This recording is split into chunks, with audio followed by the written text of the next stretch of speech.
डाल के जहर एजा धो देता नती वही पी के मर जाए मरद हमारे निजा बा कौनो आए मरद तो गल बा हमार काम से होने अपन एमे जहर मिला के एजा रख देतनी बताओ एक जगह बियाह भइल त लइका ना होत रहे त हमार वजह से तू हो गल त एजा बूढ़ मरद से बियाह भइल आए आई नती अकेले राजपाट लेके आ राज करी हमार बेटा यही गने रही आए वो आई सब के लिए तू तो रहेला ओकर मेहरारू त हमारी पति चारे करी का करती बुझाते नहीं कि का करती है अरे मई कुछ करो से हमरा खा के उलटी जब दोगला होने हमार लइका अकेले राज रजी जे घर दुआर का मालिक अकेले रही मोय लेके सवत राज करत है अभी ले देख के जरते बाड़ी सवत जन बुद्धि लगोले बनु तन बुद्धि तार चली ना बूढ़ो बूढ़ को कर अरे बारू हो बूढ़ी तनी पानी वानी दो ये भाई पता नहीं से लगत का करी वो तो बाड़ी वैसने दुपहता कारण सुतल उतल बाड़ी की का भगवान ऐसा कैलो बना कि एगो लड़का भी सर पर हो गई लड़की भी हो गई पहले लड़का के शादी करे के चाहता पहले पानी पिए दो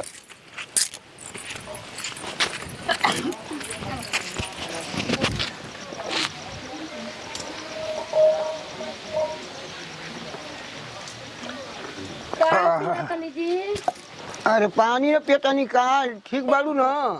का ठीक बन तनी आंख लाग गोल हवे कोहो तनी तबे से अंजादो तनी के बोलता टे अरे हमरा तो कैसन तो मन होखे लागल काहे से मन होखेल काहे पानी पियली ही भगवान जी काहे दे ये घाम का लागल जी अरे अभी अरे ये भगवान का करी अरे का जरूरत रही पानी पिए लगे हे भगवान हम पानी के और खाती धइले रहनी जोहर डाल के हमार मर दे पी लिहला सब हम का करी आए हम होते रहनी तले आई भाई आया अरे का होल जी चाचा जी ए चाचा जी के का होल हमार मार दे गया करे जाना गो चाचा जी कोनिया रवा कुछ बोला नहीं है अभी तो निमने नहीं है के अरे हमके क्यों ना आपस में मिलौले छोड़ा ले गइला राम ये तो मिलौले रही रंजन बबुआ पी हो ए जी कुछ बोला नहीं बतिया नहीं ना अरे चाचा हां देखिए अभी चाचा जी निमने आए बाबू देखिए क्या हो गया चाचा जी निमन अरे चल तो अरे सब ने के हो तो हॉस्पिटलवा में लेके चलो जाओ केवना के रसिया में निरंजन बबुआ के पिए खातिर मिलावले रहे जी अरे हम के करा पुलिस बुला लेना पोस्टमार्टम करे सब पता चल कौन हॉस्पिटल कहे के चल जा बुढ़िया हॉस्पिटल लेकर चल धर अरे नहीं अरे हॉस्पिटल अरे पानी का छींटा मारा जाओ दादा पानी मांगा तो ना अब ऊपर गोल में पानी के छिटल है अरे ना जाओ पानी मांगा तो ना दादा टांगी लगा हमारे से टगाई आयो माई अरे माई ये उम्र में पिए के लिखले बनी चली चलो ऐसा बात हो गई कि बाबूजी की तबीयत हो गई जल्दी कहां अरे अरे बबुआ तू कहां कर लेबे अरे कहां ले तो हो जा अरे हॉस्पिटल में ले तो चाचा के बाबूआ अरे ये भाई निकलते हॉस्पिटल में का लेके जाए तलो जा अरे पापा चिड़ैया बन के उड़ी गलन अब हॉस्पिटल में लगला तो चलो फायदा बा लेके बचा के सोचा के कैसे हो गलो बाबूजी ना बना दे आयो ये कैसे भइला रे आयो माई और बाबूजी तो बढ़िया रहे ना अब चाचा दुनिया में एखन तो इनका के परवाह हो रहा अब तैयारी करी जा अरे हम ना जाने कैसे नहीं भाई का हो जाए इनका संगे अरे हमारे आकी के सोचवा रहे दादा हो आयो माई तो नाम बताई है ना नाम बताई है कि हाँ। निरंजन घर है और ये बोला है कि बर का पेड़ है हाँ वहाँ पर ब्रह्म का स्थान है वहीं पर तो जाना है चलो कोई गांव में तो भेटाएगा ना हाँ ए लड़की ए इधर कहाँ जा रही हो काहे रह रही हो तुम खाली रह रही हो कौन हमर बाबूजी डेट कर गइल बानी हमरा के जाती जा ठीक और तुम्हारा घर का उसका नाम क्या है हां सर देखिए हम बहुत जल्दबाजी में बानी हमर बाबूजी दुनिया छोड़ के चल गइल बानी निरंजन घर जाती हो तुम देखिए हमरा के एती मत करी अच्छा बताइए हमरा के जाती जा निरंजन को आप जानते हैं निरंजन को निरंजन के हाँ? तो हमर भैया आवे अरे तो वहीं से फोन आया था जी इसके बर कैसन फोन आई रहला वही मैटर कुछ माइटर गड़बड़ है हाँ हमारे मेरे घर चलो चलो निरंजन इसका भाई है ना चलो यही बताइए चलो चलो चलो बाबूजी के डेट फाइल में पुलिस के में का काम बर हुआ सबके अरे चलो तुम ना बुढ़िया चलो वही बताएगी सर ठीक बस अच्छा चलो चलो तुम मत डरो डरो मत चल तू तैयारी कर जा कर और बढ़ा जा हां जरूर चलो अब काम मुंह बोले बानी चलो अपन घर पर यही करे यही चलो चलो ए रुको हेलो शांत रहो शांत अंजलि किसका नाम है करा जी अंजलि कौन है हमरे नाम कल बड़ू का हो का मम्मी बोलैला जानो क्या बात हुआ है ये कैसे चाचा जी हुआ मरल नहीं कि यहाँ के मारल कोई बेटे कैसे मारा हुआ है कौन मारा पैसे है के गिलास में यहाँ के कुछ घोर ले रही निरंजन बबुआ के मारे खाते लेकिन यहाँ के पी ले बने दादी, भुलैला में तुम घोरे हो?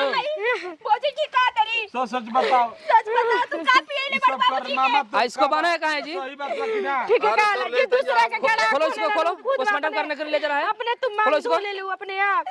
पहले पोस्टमार्टम होगा तब इसको पता चलेगा क्या हुआ क्या नहीं सब पता चल जाए सच सच बताओ तू बता दे अभी पोस्टमार्टम हुई तो सब पता चल जाए अरे सौतेली है सौतेली अपना दिखा दिया ये बताएगी क्या पता चल बोल बड़ू भाई तू चलो अरे गिरगिटी से मुंह हिला रही है बात बोलने में भार पड़ रहा है तुमको बोल होगा ना तो कितना पिटाओगी तो आप ही जानो सर गलती हो कावना तू सही बताओ हमारा के जोर दे और चाहत रही छो हां चलो गलती हुआ तो गलती तुम्हारा एथी हो जाएगा चलो इसको पकड़ो जी गिरफ्तार करो और इसको उठाइए पोस्टमार्टम के लिए चलिए देखिए साहब जी कैसे कि यहाँ के अपन बेटा ना होनी अभी तो देखो तनी कि इनकर कोक में पड़ रहल बाबी चुप रह बूढ़ी हो गई है और आपका समझ नहीं है चुप रही रहो बुच्ची जी चलो उठाओ उठाओ ले चलो ऐसे भी बाबूजी के जाए के समय हो गई रहल चलो उठाओ उठाओ ये थोड़ा उठाओ टंगा के चलो पोस्टमार्टम के लिए चलो चलो रोना गाना बंद करो चलो तू अपना बच्चा खातिर तू दूसरा के जान लेता रही उड़ा दीजिए इसको उड़ा दीजिए ले चलिए टांग कर ले चलिए सुनी ना आखिर बूढ़ पुरानिया बनी काहे के यहाँ के पोस्टमार्टम अरे तो जरूरी है ना जी हम लोग का करना कर्तव्य है ये सब भाई करना है तुमको मन कहने से थोड़ी होगा बूढ़ पुरानिया बनी काहे के चिर फाड़ लिया होगा चाहे कोई सरकारी काम है तो काम करना ही पड़ेगा ना जी तुमको कहने से थोड़ी होगा चलो उठाइए चलिए उठाइए उठाइए उठाओ उठाओ चलिए चलिए चलो इनको भी पकड़ लो चलो सब लोग चलना होगा सब लोग को चलो वहीं पे जरूरत बटे टांगे उठाइए चलो उठाओ चल के जेल में आराम करम मुझे उठाइए थोड़ा टंगवाइए इसको चलिए अरे टांगिए ना आप लोग क्या करते हैं टांगे टांगे टंगवाइए चलो ले चलिए चलिए चलो उठाओ जी चलो बच्चे चलो रो मत चलो चलो सबको ले आके सबको चलो सबको थाने पे चलिए चलो सबको थाने में लेना है सब लोग चलो ए सर हमर बहुत काफी दर्द चलो जाओ उसको पकड़ो जी हाँ, उठाओ जी उठाओ देखो ना अब लकड़ा पसार रही है जी ना साहब जी होई बे करी चली जा मैं अब तनी देख लेकर आइएगा हम बाहर इंतजार कर रहे हैं आपका अब का कोने कोने खोले बाड़ू अब का खोले बाड़ू हो लगावा जोर का बोल बुजी आई माई देखो तो खुबिया तो नहीं आई तो बुजी भाल तो बुजी बुजी बुजी बोला तारी को लइका भइल बा लइका मरल बटे बुजी जी आई तो यही से कहा भगवान का कैला हमारे साथ जे दूसरा के गड़ा खोदे लनु अपने खाला में कूद गिर जाला जैसन कैलू जान मार देनी अरे रोवा अपन सवत के बेटा के मारत रही अब देख ली लइका भइल लेकिन मरल लइका भइल पैदा